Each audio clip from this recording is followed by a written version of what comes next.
Es tiempo de mujeres en México. ¿Qué puede decir la candidata del PRIAN? Si ellos abiertamente dicen somos de derecha, tendrían todavía menos votos de los que tienen. ¿Qué es lo que quieren? Que yo tome distancia del presidente. Marcelo es parte del equipo. Eso lo va a decidir el pueblo de Estados Unidos. Tiene que haber una sanción. Tiene que venir también de España un reconocimiento de México. Es una buena pregunta.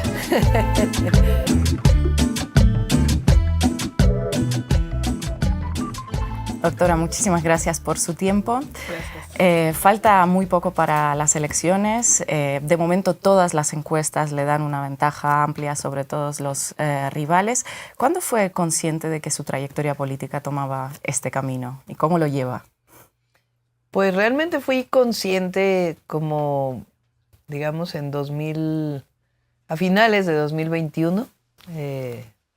Yo siempre fui académica, científica durante muchos años de mi vida. Es hasta el 2000 que soy servidora pública con el presidente, cuando fue jefe de gobierno, secretaria de Medio Ambiente.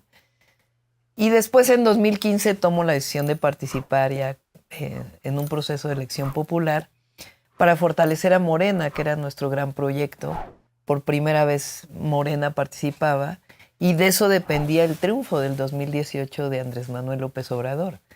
Entonces tomo la decisión de participar, gané en la jefatura delegacional, se llamaba entonces, que es un municipio de la Ciudad de México, y después me voy a la jefatura de gobierno y pues el presidente me nombra en una mañanera junto con otros compañeros y ahí es donde me cae el 20 de que pues es posible, ¿no? Todavía me tarda un año porque pues la ciudad vivió momentos muy difíciles con la pandemia y no quería yo dejar la ciudad y es hasta el 2022 que tomo pues la decisión de participar y comenzar a salir los domingos cuando era jefa de gobierno y después ya pues en el proceso de la encuesta. ¿Alguna encuesta sugiere incluso que usted podría ganar con un resultado mejor que con el que ganó Andrés Manuel López Obrador en 2018? ¿A qué cree que se debe esto? Pues yo creo que hay un despertar del pueblo de México. La labor del presidente ha sido impresionante en muchos temas. No solamente en cambiar la política en México, cambió el modelo económico en México y cambia el modelo económico sí separando el poder político del poder económico, pero tampoco sin afectar los intereses de los empresarios. Al contrario, yo creo que a los empresarios le ha ido bien. Es un modelo claro, pero al mismo tiempo mostrando que esta es la ruta y no la ruta anterior donde se gobernaba para unos cuantos. Y este despertar del pueblo de México hace que el pueblo de México esté con nuestro movimiento. Y al mismo tiempo, cuando yo inicié el proceso de la encuesta, participamos en la encuesta 5 hombres y una mujer. Y entonces yo tomé esta idea de que es tiempo de mujeres en México. Y eso pegó muchísimo, pegó en las mujeres, pegó en los hombres. Y eso me ha dado un plus, digamos, ¿no? A todo el trabajo que ha hecho el presidente, a que el pueblo de México está con la transformación y al mismo tiempo la ilusión de que una mujer gobierne. Usted insiste mucho en que gobernará la segunda fase de Morena y que habrá continuidad. Hace unas semanas tuve la oportunidad de charlar con el presidente Andrés Manuel López Obrador y ha dicho que usted está absolutamente preparada, que es mejor candidata. Por cierto, por esa respuesta el INE le mandó a bajar la entrevista. Bueno, le voy a hacer una pregunta parecida. ¿Qué es lo que diferencia a Claudia Sheinbaum de Andrés Manuel López Obrador o Andrés Manuel López Obrador de Claudia Sheinbaum? Primero te voy a contestar por qué somos parte de un proyecto. Porque hay diferencias, por supuesto, en que él nació en Tabasco, en Macuspana, yo nací en la Ciudad de México. Él desde muy joven se dedicó de tiempo completo a la política para transformar el país. Yo durante años sí participé en muchos movimientos sociales para transformar el país, pero fui científica durante muchísimos años. Entonces, pues evidentemente ahí hay diferencias de finalmente cómo te comportas frente al servicio público, pero los dos coincidimos en el proyecto de transformación de nuestro país. Por eso a mí me da mucho orgullo decir que es un honor estar con Obrador y me da mucho orgullo también decir que soy parte de la Cuarta Transformación, que vengo caminando con él desde el año 2000, que vivimos el fraude electoral en 2006, fui secretaria de Medio Ambiente, fui su vocera, después encabecé el movimiento de las Adelitas, que lo dice en el libro, para que no se privatizara el petróleo, y después fui parte de las fundadoras de Morena. Entonces, este camino que hemos recorrido él como el gran dirigente que es, pues a mí me da mucho orgullo, y en ese sentido, pues coincidimos en el proyecto de nación. Y además por eso el pueblo de México quiere que continúe la transformación, porque ve en mí el que somos parte del mismo proyecto. Obviamente en momentos políticos e históricos distintos para nuestro país. A él le toca romper con el modelo anterior, con el régimen anterior. Y a mí me va a tocar pues un México distinto, pero siempre defendiendo el proyecto de transformación. Y las diferencias pues son que venimos de pues historias personales distintas, y ahí pues se muestra también en la forma en la que uno gobierna. Usted fue gobernadora de Ciudad de México, es una de las fundadoras de Morena, ganó la encuesta de Morena, y aun con todo sigo hasta el día de ayer leyendo algunas voces, algunas con mucho alcance, que dicen que casi que la puso a dedo Andrés Manuel López Obrador para seguir gobernando desde las tinieblas. ¿Cómo le sienta todo esto? Pues la verdad no me afecta mucho. Primero porque yo estoy segura de mí misma, ¿no? Si uno no estuviera seguro de sí mismo, no estuviera bien, pues entonces te afectaría todas las críticas que se hacen. Fíjate, no tienen nada contra mí. Tampoco tienen nada contra el presidente Andrés Manuel López Obrador. Entonces, ¿qué es lo que dicen? Pues que yo en realidad no tengo carácter y que quien va a gobernar es el presidente Andrés Manuel López Obrador. Pues que lo sigan diciendo, la verdad, o sea, no me afecta. Ya se verá pues cuando gane la presidencia cómo son las cosas. Pero además, ¿qué es lo que quieren? Que yo tome distancia del presidente. Porque ellos al mismo tiempo saben que si yo tomo distancia del presidente, pues voy a bajar en las encuestas de un presidente que tiene el 70% de popularidad. No lo voy a hacer, primero por convicción, porque creo en el proyecto, creo en Andrés Manuel López Obrador, y segundo porque tengo la certeza de que cuando lleguemos al gobierno, pues claro que voy a gobernar yo, pero además voy a gobernar para y con el pueblo de México. ¿En qué va a notar México que llegue al poder una primera presidenta mujer en su historia? Pues uno gobierna con ojos de mujer, porque uno es mujer. Yo creo que el que llegue una mujer a la presidencia de México es un símbolo. Es un símbolo de qué tanto ha cambiado México. Uno de los países en el mundo que se consideraba de los más machistas, de historia de violencia contra las mujeres, de historia en donde, imagínate el dicho que se decía de calladita te ves más bonita, pues México va a ser el primer país, por lo menos de América del Norte, que va a tener una mujer presidenta. Entonces eso es un símbolo, y además yo lo veo en los eventos, a las niñas, a las jóvenes, a las adultas. Hay una frase que pone la piel de gallina que me dijo una joven en los Altos de Chiapas. Me dijo, tú eres el sueño no cumplido de nuestras abuelas. Y por eso yo digo, cuando llegue la presidencia no llego sola, llegamos todas, llegan nuestras ancestras y llegan nuestras hijas. Entonces, por supuesto, es un símbolo. Y además, pues tenemos que hacer más cosas por las mujeres, porque no solo es que llegue una mujer, sino avanzar en los derechos del pueblo de México y en los derechos de las mujeres. Y así vamos a trabajar. ¿Declararía una alerta de género en todo el país como lo ha hecho en Ciudad de México, por ejemplo? Pues no sé si es la alerta como tal, sino más bien qué acciones vamos a seguir desarrollando para erradicar la violencia contra las mujeres que lamentablemente se sigue viviendo en México.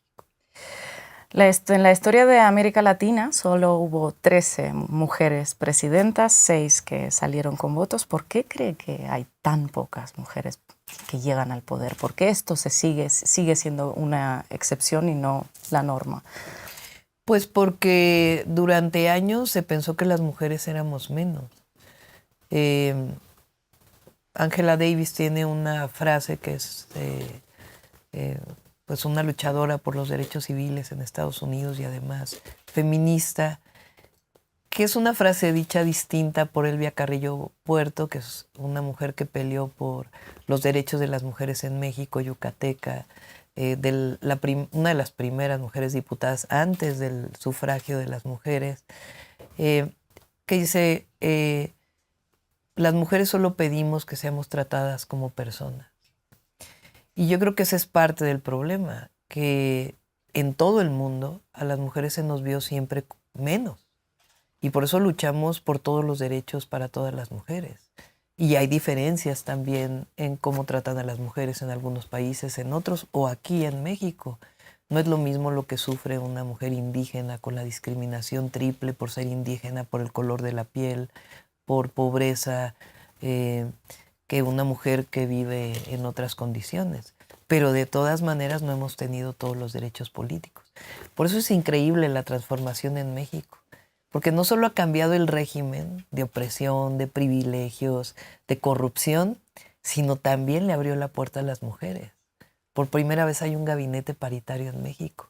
Y yo creo que el ejemplo, por ser México un país tan importante en todo el mundo, no solo por ser la 12ª economía mundial, sino por nuestra riqueza cultural, que en México haya una mujer presidenta, pues va a tener una influencia muy grande para todos los países del mundo.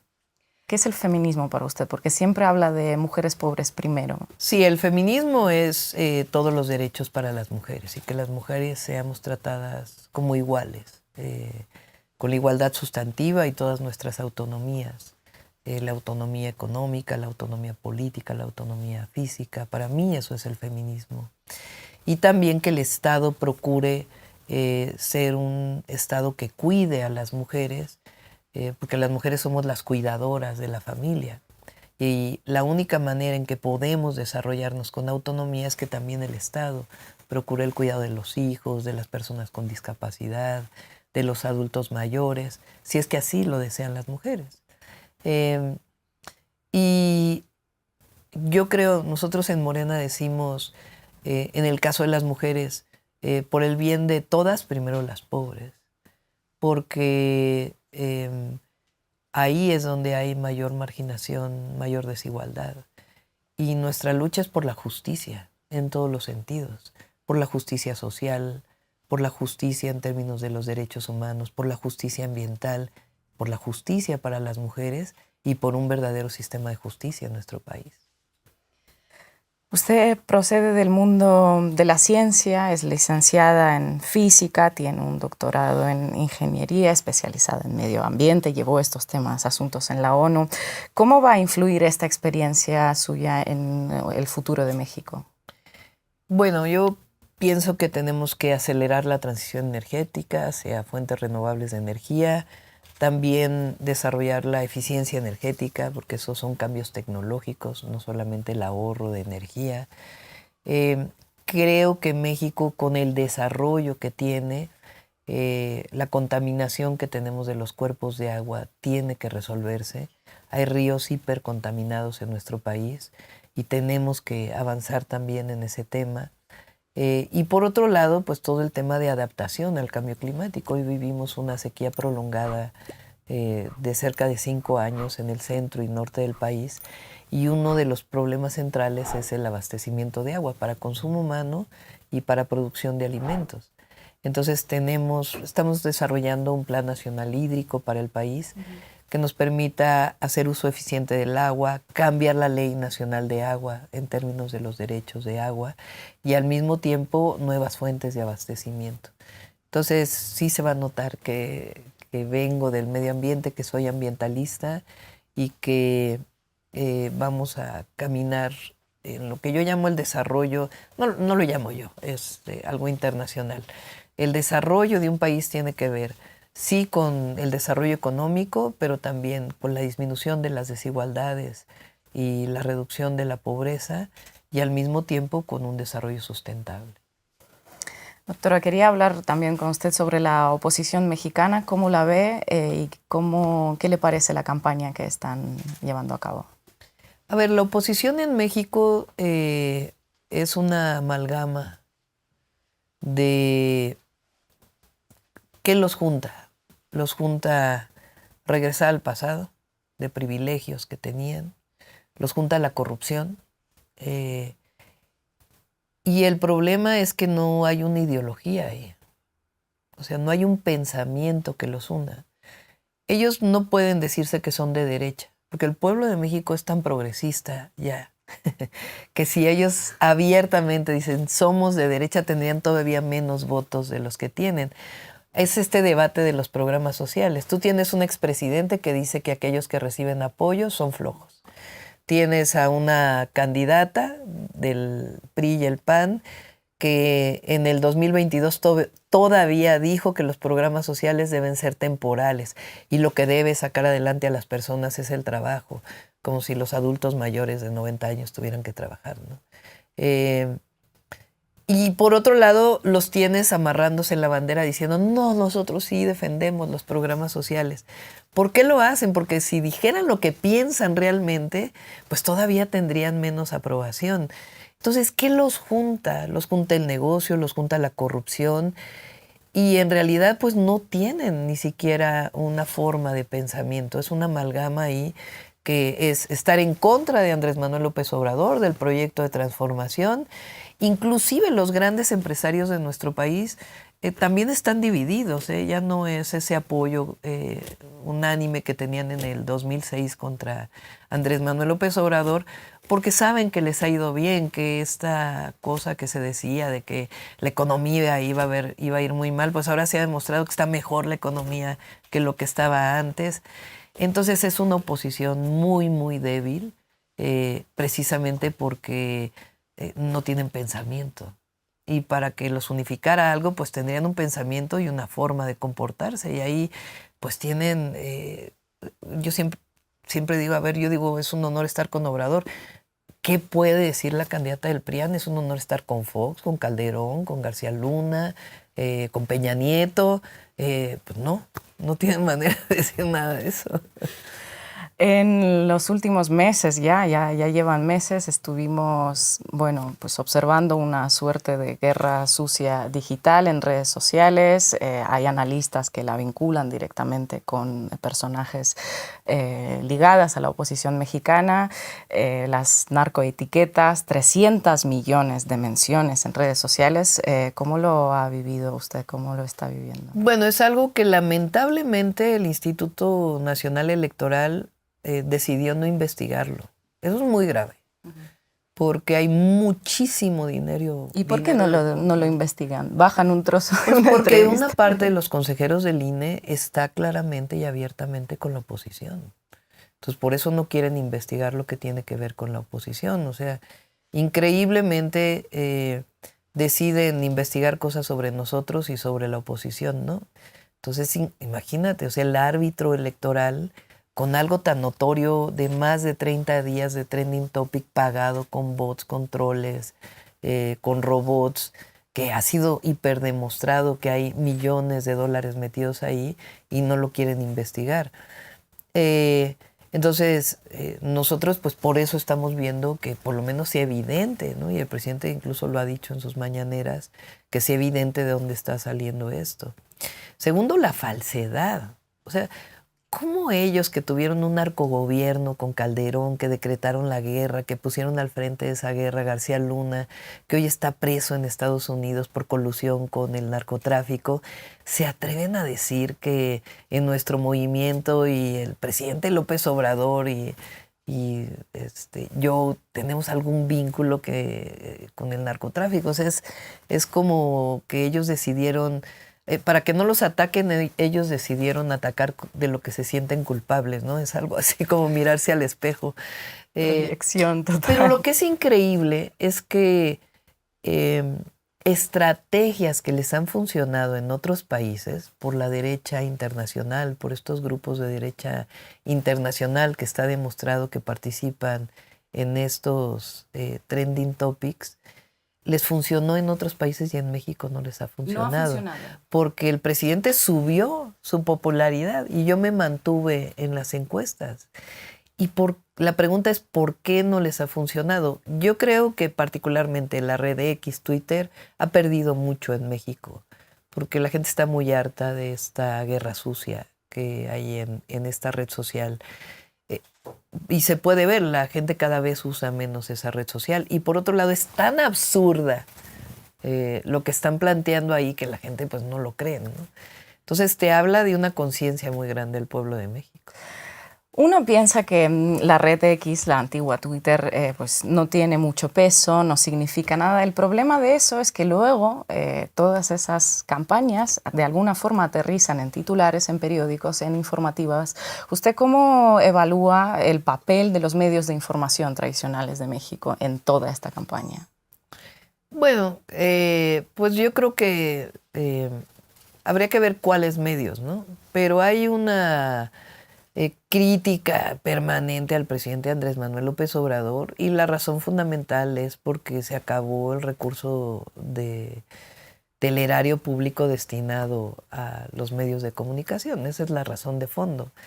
Y por otro lado, muchos conductores que eran muy vinculados con el viejo régimen, que lo que hacen es presentar una crítica contra nuestro proyecto.